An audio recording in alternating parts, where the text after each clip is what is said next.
ప్రజారక్షణ బేరీ పేరిట CPM party ఆధ్వర్యంలో చేపట్టిన బస్సు యాత్ర పార్వతీపురం మన్యం జిల్లా కురుపాం చేరుకున్న సందర్భంగా సిపిఎం శ్రేణులు గిరిజనులు వివిధ వర్గాల ప్రజలు ఘనంగా స్వాగతం పలికారు. గిరిజన చట్టాలను కేంద్రంలోని బీజేపీ రాష్ట్రంలోని వైసీపీ ప్రభుత్వం కాలరాస్తోందని సిపిఎం పొలిట్ బ్యూరో సభ్యులు బివి రాఘవులు విమర్శించారు.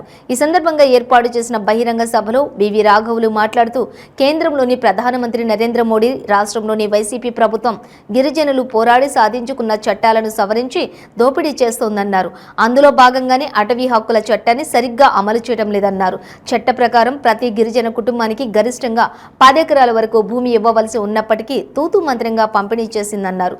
అభివృద్ధి పేరుతో కొండ కోనలను ధ్వంసం చేసి అందులో ఉన్నటువంటి నిక్షిప్తమైనటువంటి గనులను కార్పొరేట్ సంస్థలకు ధారాదత్తం చేస్తున్నాయని విమర్శించారు.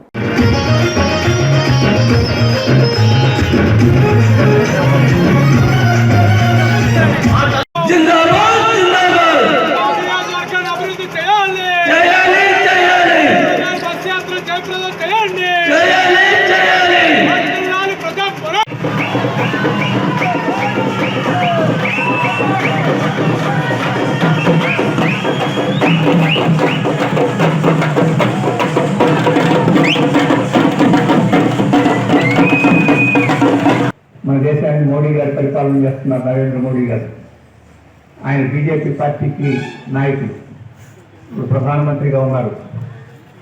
వారు ఈ దేశాన్ని పరిపాలన చేస్తున్నారు. అంటే మనలాంటి వాళ్ళం 135 కోట్లు ఉన్నారు ఈ దేశంలో. ఈ 135 కోట్ల యొక్క విషయాలకు సంబంధించి నిర్ణయాలు, చట్టాలు కేంద్రంలో, ఢిల్లీలో జరుగుతాయి. అది బీజేపీ చేస్తూ ఉంది.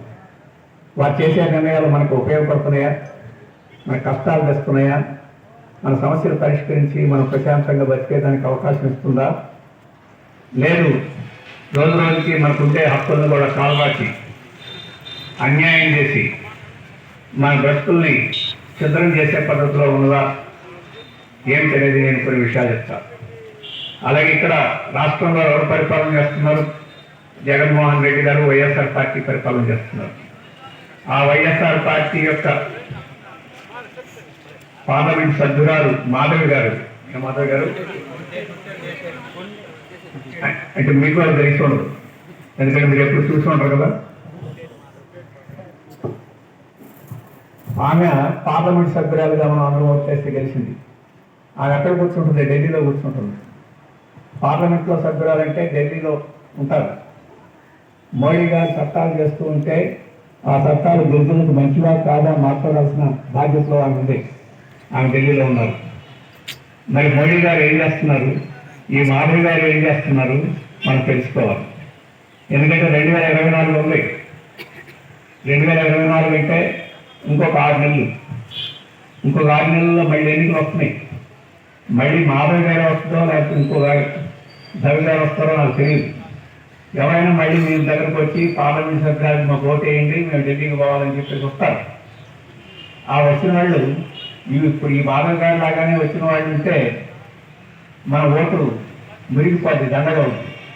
అందుకని 2024లో మనం చేయాల్సిన బాధ్యత ఏంటనేది మనం తెలుసుకోవాలి.